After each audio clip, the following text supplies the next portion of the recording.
is BattleCast Primetime on Command & Conquer TV. Lights, camera, action! We take you behind the scenes of the live-action cinematics for Kane's Wrath, who will be co-starring with the bald-headed Messiah this time around. Starring in the World Cyber Games, U.S. frontrunner Sean Teeter makes his way to Seattle for the grand finals. Will he go all the way? Another episode, another 5 explosive matches that set the bar for CNC players.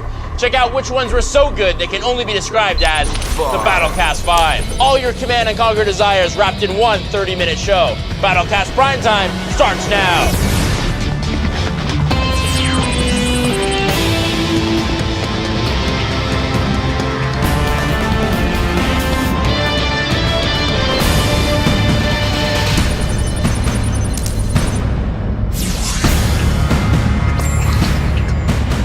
You're logged in to BattleCast Primetime. The man on my right, Raj Joshi. I'm David Silverman. With 2 shows under our belt, you know what to expect. And once again, we won't disappoint. That's right. This month we have even more breaking news, insider interviews, and exclusives you can't get anywhere else. And what would BattleCast Primetime be without explosive BattleCast action? Boring? Harvesting operations. The beautiful glow. Well, good thing we wouldn't do that to you. No, we've packed in all the head-to-head action you can handle. That's right. It's time for some flame tanks, firehawks, and phase fields. Well, you do realize that phase field starts with a PH, right? Can you think of a screen unit that starts with an F? What about foundries? Who wants to watch Foundries? Fine. Flame tanks, firehawks, and foundries. This is the BattleCast 5. Metalon Scrin versus Numbers Nod on Tournament Arena. After a failed Shadow Rush, Numbers starts with an aggressive Surveyor expansion to his opponent's blue Tiberium field. While Metalon starts rolling in the credits with an economy boom, Numbers holds his ground with a massive Saboteur Rush, and Metalon sends the simulators right back at him. The map is covered with a colorful array of Nod and Scrin structures, but in the end, Metalon's superior defenses force Numbers into fractions. 4. A sprint mirror between Scorpion and Banger on Tournament Rift. Talk about back and forth. Both players rush midfield, but rather than destroying each other, they start in a simulator race. It's like Monopoly with deeds changing hands left and right, including multiple drone platforms. The battle's almost lost, but Banger can't find the last drone platform, as Scorpion secretly techs up in a neglected corner. 21 minutes later, and Scorpion's tripods make short work of Banger's Seeker army. Scorpion stings that lethal blow, and gets free parking. 3. Back to Tournament Arena for a GDI mirror between Omega and Body. Tonight's edition of the BattleCast 5 is brought to you by the CNC Engineers. For the 3rd straight match, players start out with an Engineer Rush, but this time Omega shelters them in APCs. Body's not concerned though, he techs up his Firehawks with a Strato Fighter upgrade. Watch out, Omega, the sky is falling. The sky is falling! That makes Body the Alpha, and Omega, well, the Omega. 2. Iceman GDI versus Supermakill Nod on Tournament Tower. Supermakill starts harassing early and never lets up, moving from flame tanks to avatars. But Iceman won't melt. Check out those sonic emitters, but his cold, hard stance is short-lived as Supermakill sends in his MTV, vaporizing those harassing rocket squads with a cloaking field. He hides a base in the seldom-used bottom gutter, even cloaking it with a disruption tower. He's also got beam cannons bolstering his obelisk. Mammoth tank disassembled. Ouch! Victory, Supermakill. 1. And finally, Cabal Scrin vs. Thrall GDI on the always explosive Barstow Badlands. An APC Engineer Rush gives Thrall a huge advantage, but the drone platform escapes. Run, platform, run! Cabal drops his technology assembler and queues up the tripods, but wait. 1 Warp Sphere gone, 2 Warp Spheres gone, 3 Warp Spheres, 3rd time's a charm. Cabal finally gets his tripods and makes his defensive stand in the south. Thrall almost has him cornered on this tiny map, but here come the tripods. Ruh-roh. Take me down to the comeback city where the grass is green and Cabal gets witty. And there's your 5 for this month. The 5. Brought to you by Medal of Honor Heroes 2. Available on the Wii and PSP. Take the war into your own hands November 13th. So how about those foundries, huh? I didn't really notice any. Must have been too busy watching the grass grow. But we did see some flame tanks and firehawks help change the tide of battle. That's true, and it's a shame the foundries didn't get their chance in the spotlight, but maybe next time. Sure, Raj. When we return, notice anything new on our website? APOC breaks down the BattleCast innovations in his corner. and a behind-the-scenes sneak preview of the Kane's Wrath cinematics. You aren't gonna believe this all-star cast. Plus, our featured showdown on Riverside Rumble when BattleCast Primetime continues on Command & Conquer TV.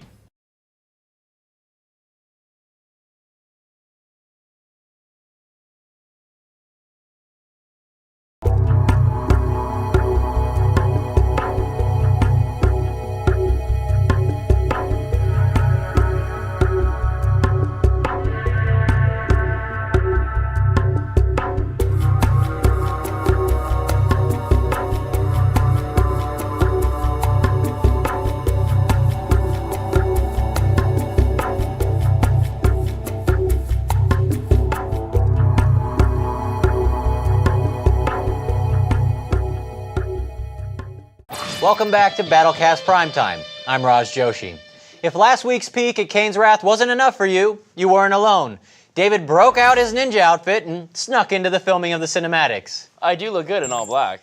Footage from my expedition is coming up, along with details on the 2 newest members to join the ranks of prominent Hollywood actors featured in a Command & Conquer title. That's right, the cast for Tiberium Wars included House starlet Jennifer Morrison and the 2 femme fatales from Battlestar Galactica. But first, Aaron APOC Kaufman fills us in on all of the news by the fans, for the fans, in APOC's Community Corner. Aaron?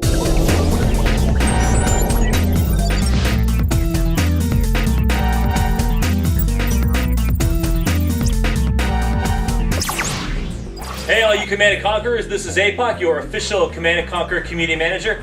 I'm back here at the Command & Conquer TV headquarters, here to give you the latest news from the community.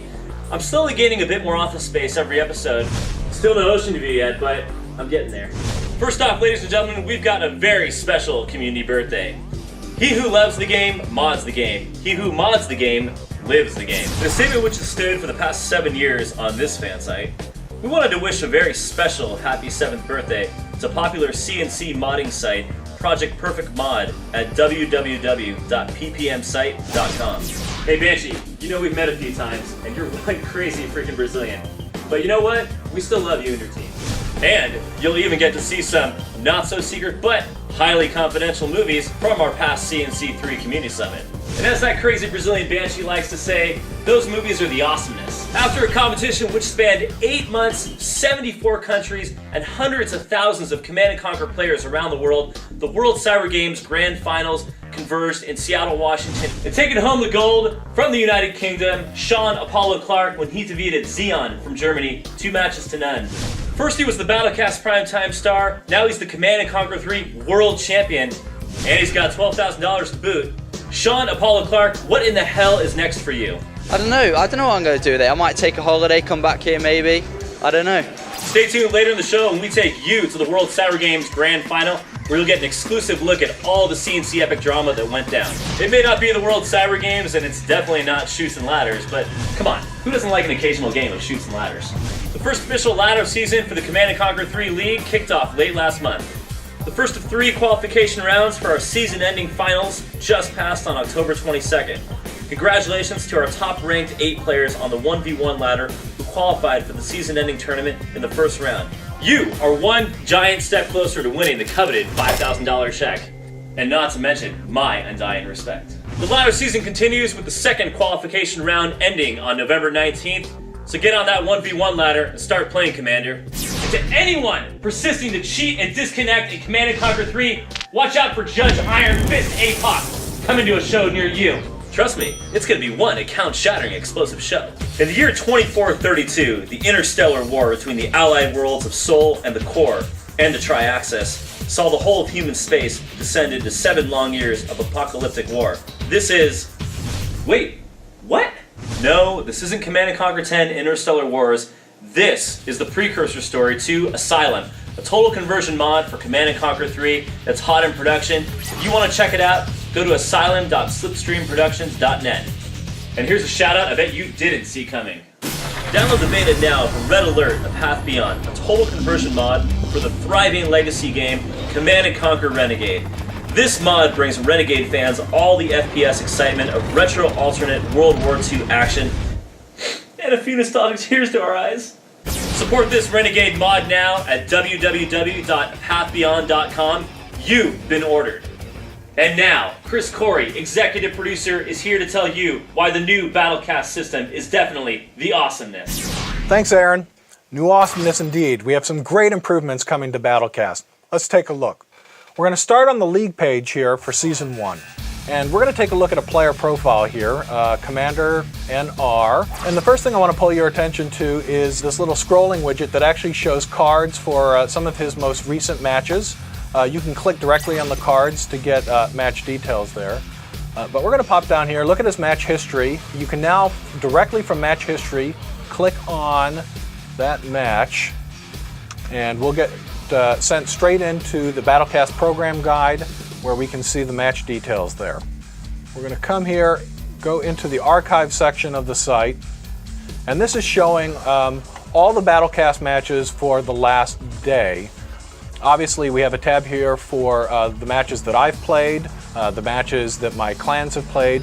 Top matches is actually pretty interesting. So this applies an algorithm and pulls out ones that have a high likelihood of being high quality matches.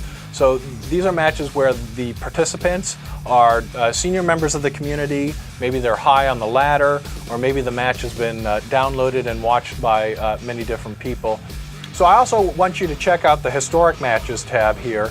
This is where we'll be putting replays of matches that are particularly high quality or were perhaps featured on BattleCast Primetime or some of our other web shows. And additionally, if you have a match that you've played in or that you watched that you thought was extraordinary, feel free to drop APOC a line and we'll see about getting that match up into Historic Matches as well. So just like the current program guide, we also support a full set of advanced options, and many of these will look familiar, but there are some new ones here. Popularity, that's the number of times that the match has been viewed by other people, and match rating, which is based on the rating votes that are collected when people watch the replay.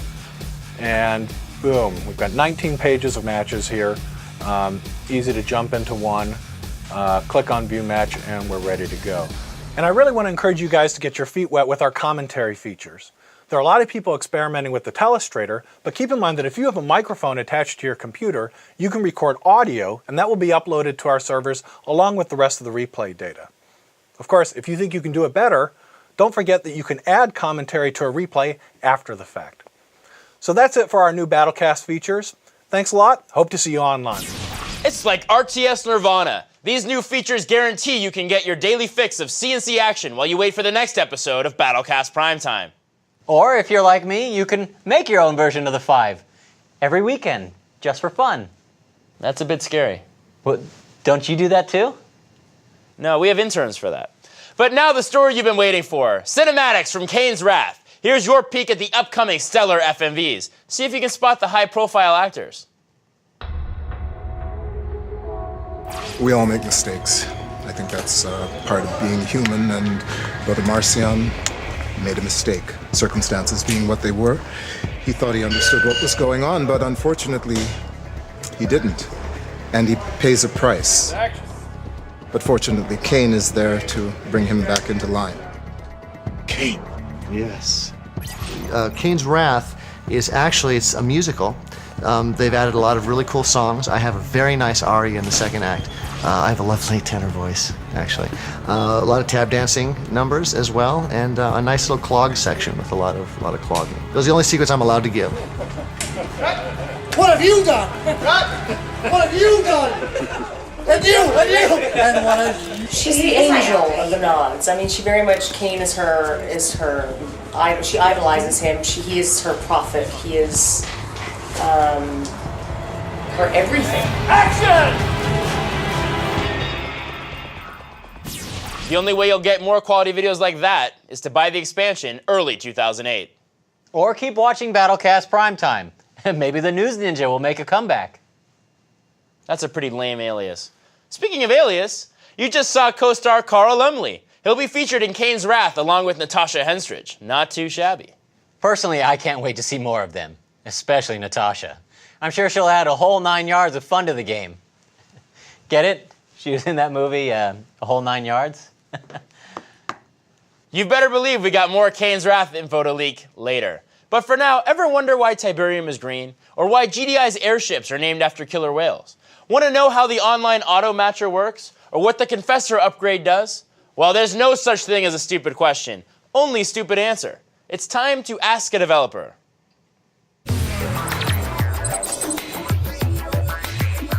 By the time you're watching this episode, APOC and his forum monkeys will have already created a new thread on the CNC forums called Ask a Developer.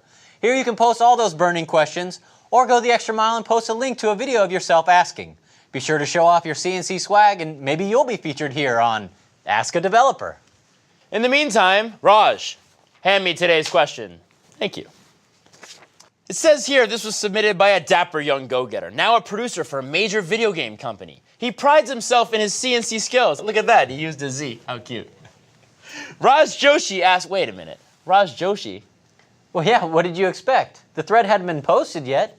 That's a good point. Why does David Silverman always get to read the show open on BattleCast Primetime? I stand corrected. That was a stupid question. Raj, I thought we'd settle this like adults. I was higher on the 1v1 ladder, remember? Anyways, it's time we turn our attention to Ask a Developer with some questions you may actually want to know.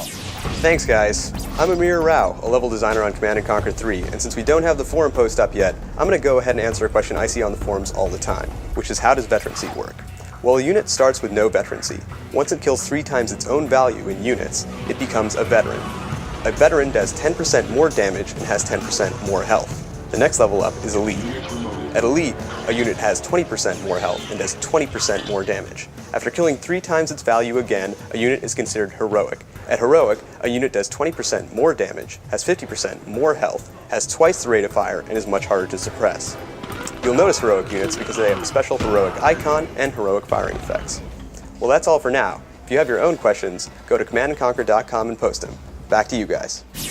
I'm glad we got that cleared up. Send us your questions at commandandconquer.com. Hey, I got a question.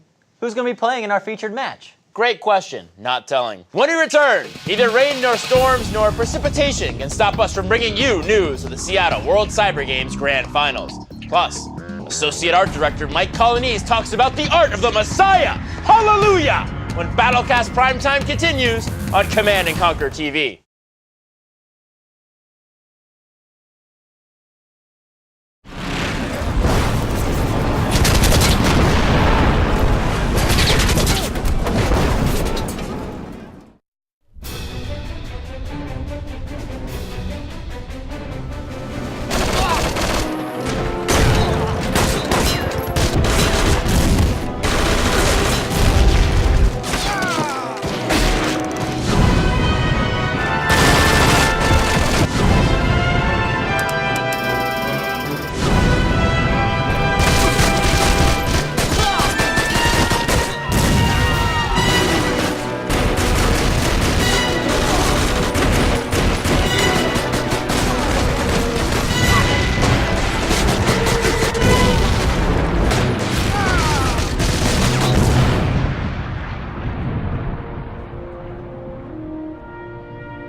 Welcome back to BattleCast Primetime. I'm David Silverman. Kane's Wrath will introduce some huge changes to all 3 factions, literally. The expansion pack will include all new epic units, the biggest units in the game. Mike Colonnese is in studio standing by to tell us more about the art and creation of these units. But first, while Kane's Wrath may be months away from release, there's still a lot happening with CNC3. It all starts in Seattle, where world-class players are duking it out Tiberium style. Let's learn more from the front. Thousands of gamers from 74 nations around the world have been battling it out for a chance to take home the gold at the World Cyber Games Grand Finals in Seattle, Washington. For more details, let's dial up APOC to walk us through this momentous event. Hey, what's up everyone? This is Aaron APOC Kaufman, your official Command & Conquer Community Manager. We're here in Seattle, Washington, covering the 2007 Grand Finals of the World Cyber Games. Some of the top players are here from around the world, and they're all competing for a chance to be crowned the world champion of Command & Conquer 3, and not to mention a shot at winning $12,000. I would like to welcome you to 7 World Cyber Games. So it looks like you're on your way to the single elimination bracket on Saturday. How do you feel about your chances so far? I think my chances are pretty good. My toughest opponent would be Dackle, obviously. He's a fantastic player. His micro's insane, his macro's insane. He's got all the attributes to win the whole tournament. I think luck will be an important factor. Well, I would say one of the best looking players right now is definitely Dackle. If I'm lucky, I might win the tournament. It is day 4 here at the World Cyber Games Grand Final, and we are going for gold with Command & Conquer 3. It's gonna be Xeon from Germany and Apollo from the UK. It should be quite an epic showdown. Just put it down at that western expansion so he's I'm feeling fantastic. It's what I aimed for from the start, and it's just great. I don't know what to say. It feels awesome.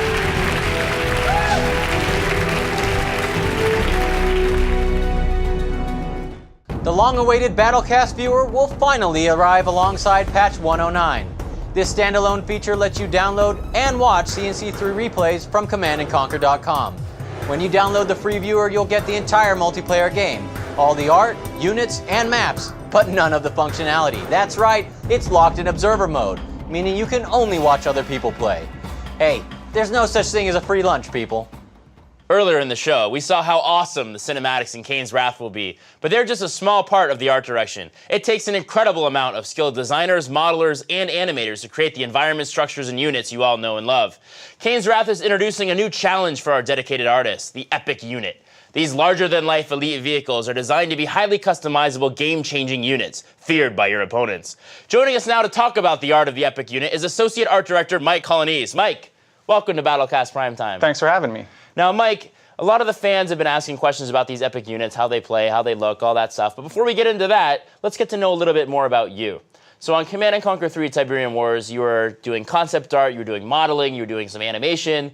With all this kinds of stuff, how many of these skills do you still use as an art director? Everything. I mean, the project's in various stages of production each day. So we may be doing concept work on an alien and then doing animation for a nod unit in cinematics. So it's a lot of jumping around each day for the artist. Now, Mike, on CNC3, you were the lead artist. With all these different units in CNC3, was there any one in particular that you were just like, man, that unit's awesome? Definitely the Mammoth tank. It's a classic CNC unit. It was really important for us to get the look for GDI down early. So it's got that kind of functional design, very angular, and very cool. So it was a great leaping board for the rest of the project and getting the rest of GDI in. Sweet. So now let's get to the Epic Unit, the moment everyone's been waiting for. We have not released any details on the Epic Unit. Nobody knows what it is except the name Epic Unit, which can mean a lot of different things. Huge. So, with the Epic Unit, how is it different from, say, a Juggernaut or an Annihilator Tripod or even an Avatar? Well, it's twice as big as any of those units. It's got its own build structure, so it's very expensive, later game unit, and you can only have one out in the battlefield at a time, just like a Commando. Okay. So I got the suits upstairs to allow us to leak a special image of the Nod Epic Unit. So we're going to pull that up momentarily. When we do, can you just walk us through that? So like the choices you made from an art direction standpoint, different things, where'd you get the inspiration, things like that. Let's pull it up now. So it starts out as a basic chassis, and it was really important for us to get that kind of Nod evil design. So it's got very sharp angles to it, that smooth Nod look, lots of red glowy lights, and the cool dark Nod texture to it. It also has upgradable hardpoints on it, so depending on what kind of unit you throw inside, it will change the artwork on it. That sounds pretty cool. So if I drop like a black hand in there, it'll be like a flamethrower kind of thing? Yeah, you'll get 2 giant flame tanks on the back, or you put a militant in it and you'll get 2 giant rocket launchers on the shoulder. So it'll be very cool for the players, to customize these giant walker robots and then, run them out in the battlefield. That's pretty cool. Now, unfortunately, suits upstairs didn't bite and I can only leak that one. So the rest of the Epic units will have to remain a mystery for now. But last episode of BattleCast Primetime, we did see Jim Vassell at Leipzig kind of walk us through some of the new units. So we saw like the Cyborg, and we saw the Shatterer tank for GDI. Can you walk us through some other the new units and how you got the idea for their look and how they act and whatnot? Well, I mean, we're on the message board each day reading what the fans want, and so getting the hover vehicles back in was really important to us. Going back into the CNC franchise, getting the Cyborgs in there. So it's just we wanted to get what the fans wanted, so a lot of new cool stuff and stuff from the older games. Mike, thank you so much for coming on the show. Thanks for having me. Now go finish Kane's Wrath. But David, we film BattleCast Primetime on Saturdays. That's besides the point, Raj. Our fans are anxiously awaiting him to finish Kane's Wrath, and hey, we're working here. Coming up, our featured match on Riverside Rumble. Which players from the 5 are playing? You'll have to wait till we go through the eyes. Whoever the mysterious competitors are, CNC developers Greg Black and Jason Bender will be here to break down all the action when BattleCast Primetime continues on Command & Conquer TV. Hey kids, are you sick and tired of video games that are horrible? That's why you'll love The Simpsons game. It's got all your favorite Springfield characters, like the fat guy, the blue-haired dame, their annoying little kids, plus aliens, gangsters, evil augurs, and surprise guests. And the best part is, I'm the star. What? They can't play as me? What do you mean ancillary character? The Simpsons game, rated T for teen. PlayStation 3, starting at $3.99. Let's get ready to rumble! On the Riverside. Joining us in the studio to help break down the players and strategies are CNC developers Greg Black and Jason Bender. Guys, welcome. It's great to be back, David. Hey, did you see that ninja at the Kane's Wrath shoot get totally shot down by Natasha Henstridge? Oh, snap! Yeah, if only he could have found a way to ninja her wedding ring away. Well, it's finally time to learn who will be fighting in our featured match. Not quite.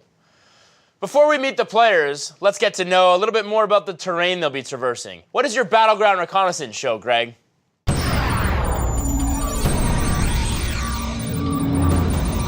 Riverside Rumble is a strategic 1v1 map with an emphasis on economy and terrain control.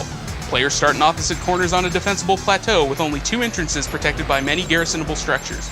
Each player has a starting field and a nearby expansion field, but these are the only 4 tib fields on the map, so economy is key and every unit counts. This port town is divided by a river, giving the map its title. There are only 3 ways across the river: a land bridge in the northwest corner, 2 destructible bridges to a center island with a capturable turret, and 2 more destructible bridges to a lone tip spike in the southeast corner. When a bridge is blown, it'll take an engineer in one of these gatehouses to repair it. The Brotherhood of Nod may have an advantage on this map, as their saboteurs can booby-trap bridges. Of course, aircraft can bypass the choke points altogether, but with more than 40 abandoned structures throughout, expect to see lots of garrisoned anti-air infantry. Thanks, Greg. Now let's learn a little bit about the 2 commanders who will be tearing it up on the Riverside. Let's go through the eyes. Our first competitor comes to us from the Netherlands, Amsterdam. His name is Armin Baysal, but to the CNC community, he's just R. R was born in December 1988 in Ankara, Turkey. As a kid, he loved to play soccer, but he said talking about video games with his teammates made him want to skip practice and play CNC. Good job, R. At the moment, he's studying to be an airplane technician. He's always wanted to be a pilot. R can play any faction, but he especially likes steamrolling his opponents with the powerful Skrin late game. Like many players, he's unsure if Kane is evil, but he did say with some certainty that Apollo and Yama are. He says the biggest mistake you can make is to avoid the top players.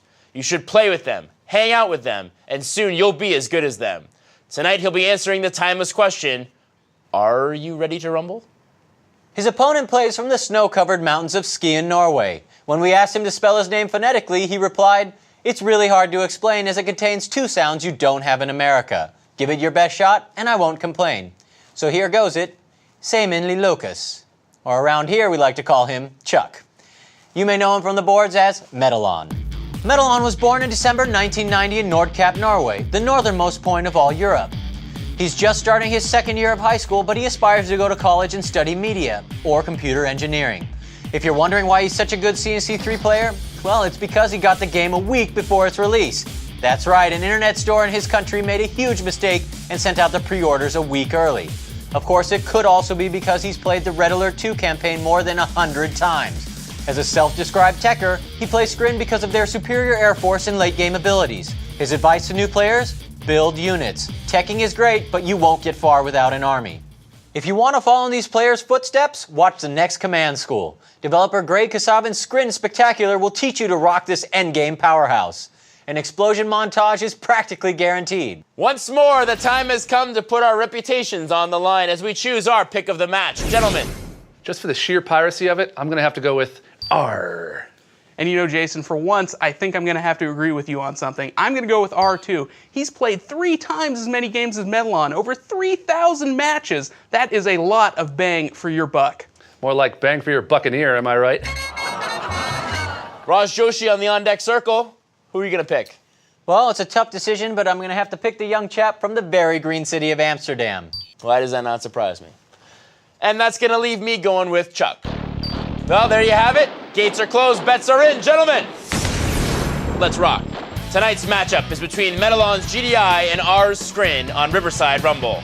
R in the north corner starts off with a strong infantry rush by building a base defense and selling it and a barrack, so now he's got plenty of riflemen to play around with. Meanwhile, in the south, Metalon builds up a power plant and a foundry, launches that drone ship, and heads straight for the center. Now this is match 5 out of 5 for these guys, so the stakes couldn't possibly be higher. While they're building up, let's go take a look at the previous 4 matches.